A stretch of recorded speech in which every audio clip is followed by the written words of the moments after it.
Hey girl, happy Sunday. By the time you see this video, it will be Sunday. Hello. Come on, because we're going to be very much so doing us. Okay, we went from me doing me to us doing us with our car chats. You know, this is what we live for, to get in the car and conversate, because girl, we be needing to catch up because it's been a minute since I talked to you. Okay, so what I wanted to tell you about today is going to be a story time, girl, and I wanted to talk to you about this story. I was doing something and it just brought something back to my memory, and I wanted to share it with you. Now listen, if this is your first time tuning in to me, I am unapologetically fat. This is where I am right now in life. My body is my business, and so is yours. And I suggest you live your life most authentically, because that's what you deserve. Now, if you need a day-to-day inspiration, okay, because the ops, aka society, be forever trying to box us, okay? They be trying to box us. They be hating on us. So make sure that you subscribe. Put your bell on so that way you can be notified each and every time that I make a new video. I literally upload videos 3 days a week. Listen, if you have not seen a notification from me, that's because the algorithm is hating. Her name is Allie, so that should tell you something. Allie, the hating ass algorithm. And they didn't send you my notifications. So you got to check my channel. Check my channel at least 2 to 3 times a week, and you're bound to find new content that you may have missed. Get down below in the description. I will have a link to a playlist that will get you caught up, okay? So I was thinking back, girl, when I was in middle school. I will never forget. Now, anybody who just got plus size, or may not be plus size, it may be something different you may not be able to relate to, but you definitely, I feel like, no matter what size or color we are, we all can relate to feeling like we were the only one of us in a group of people, right? So when I was in middle school, I will never forget, my class was always like number one at everything, right? We were always like the number one class because we had a lot of the most athletic boys in my class. But back in the day, the number one time that I hated the most was recess and lunchtime. For whatever reason, those were the 2 times a day that gave me the most anxiety. And always the classes right before and after I didn't really do that well in, because I was so distracted by my anxiety of coming back in from recess, going to recess, trying to hide during recess so I didn't have to dress out, because I always knew there was going to be a group of people waiting to bully me or harass me in some kind of way. Fast forward to today, right? That kind of same thing happens to me with dealing with certain social situations, right? Which can also not only give you anxiety, but it can push you into the corner and cause you to show your hand. And anybody who knows, when you're trying to achieve a goal or build success or do anything or just maintain, girl, in your day-to-day life, it will tend to be difficult because you will lose your focus and get distracted. But you know what? Sometimes I think it's best when people underestimate us. So let's go back to my middle school experience. So I was in this particular class or whatever, like this group of us that we always had the most athletic boys in our group. So every time there came anything physical, our team would always win, right? Okay, let me tell you why that's important. So, the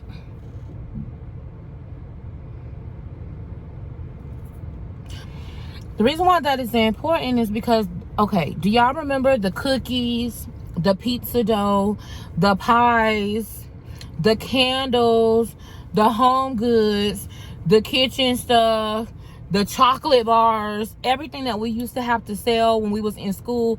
Y'all know the schools was hustling us, right? Anyway, I digress. So my team, my part where I came in, since I wasn't a very athletic person, is that my mom, as y'all know, was a minister, and we went to a very, very large church. She was a music minister, and she worked as a nurse. So those are two big places. So all I had to do is get 3 or 4 books at one time, right? I didn't even have to turn them in and get a new one. I would just get 3 or 4 books at one time. I'd take them out, hand them out in prayer meeting. I'd hand them out at church. I'd hand them out at her job, and then I'd pass them around to my family. And I would always win because I would end up with 4 or 5 of those books of orders filled in, right? Okay. Well, what they decided to do is switch it up on us, right? Instead of us doing the cookies and cakes and candles and shit like that, which was my time of the year to shine, they was hating, and they tried to switch it up on us, and they wanted to do this walkathon, right? But let me tell you, what's for you is for you, because there's a message. Make sure you watch all the way to the end, girl. Don't click off, don't move around, and share this with a friend, because there's always a message in the middle of some mess. Okay, but let me tell you what happened. So they're gonna set up this thing where they do this like mile, right, that you're supposed to run, right?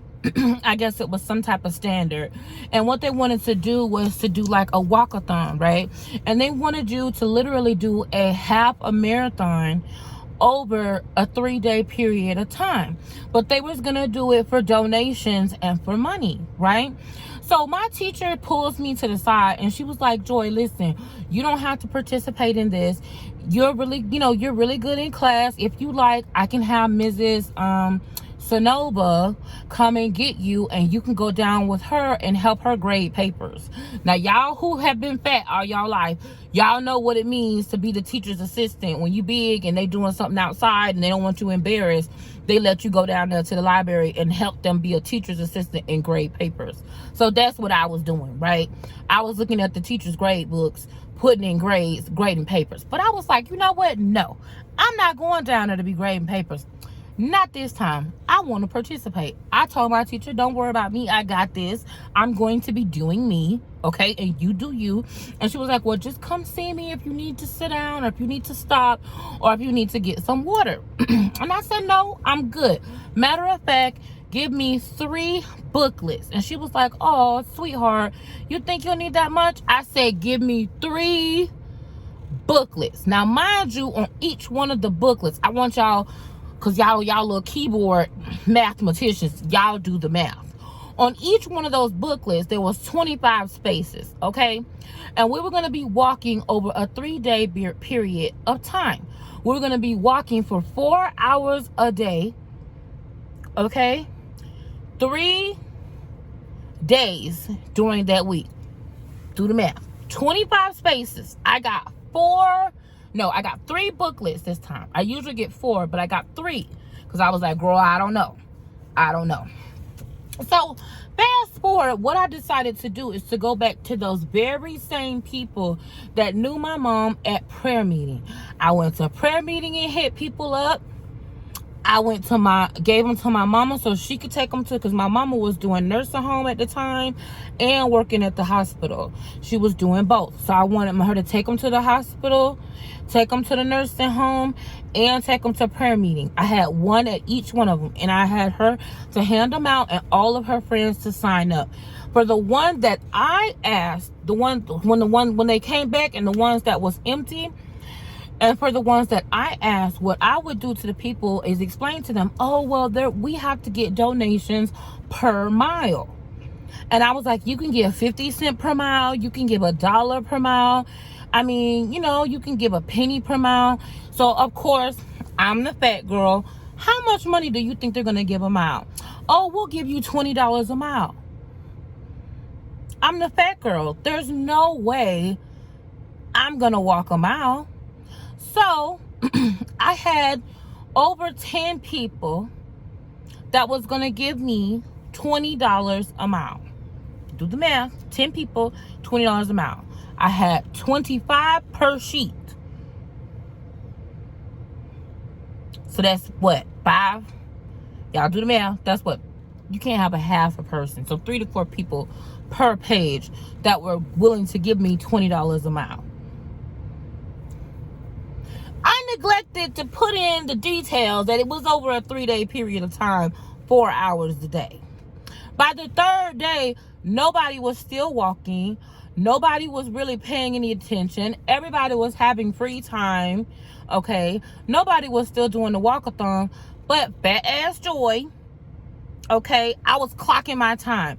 And let's just say, who was the one who got a pizza party? Who was the one who got to go inside of the money machine and grab money? You know, y'all remember the money machine when the air goes up and dollars come down and you get, it was me, okay? Moral of the story is, sometimes in certain situations, when people underestimate you, it's a good thing, because that's how you come out on top. Think something similar to the tortoise and the hare, if you know what I mean. Don't always be a big mouth like me, which I can tend to do, and show your hand. When you show your hand and you go mazzing out about who you are and what you are, you tell people and they prepare. Sometimes it's more important for you to push your personal agenda and get ahead and accomplish your goals and have success than it is to fight and debate with people about who you are. Let your life speak for who you are. You can only lie about who you really are and what a situation is for so long. The truth will always come forward. So if somebody is lying on you, let them lie on you, because eventually the same type of foolishness that they try to use to destroy you will impede on them and they will collapse on themselves. So if you got somebody that's being super messy and trying to cause drama in your life and in your situation, the same exact way that they tried to set you up for failure, just sit back and watch and sip your tea.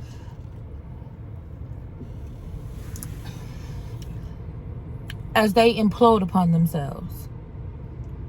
Make it a great day. And when nothing else fails, do you.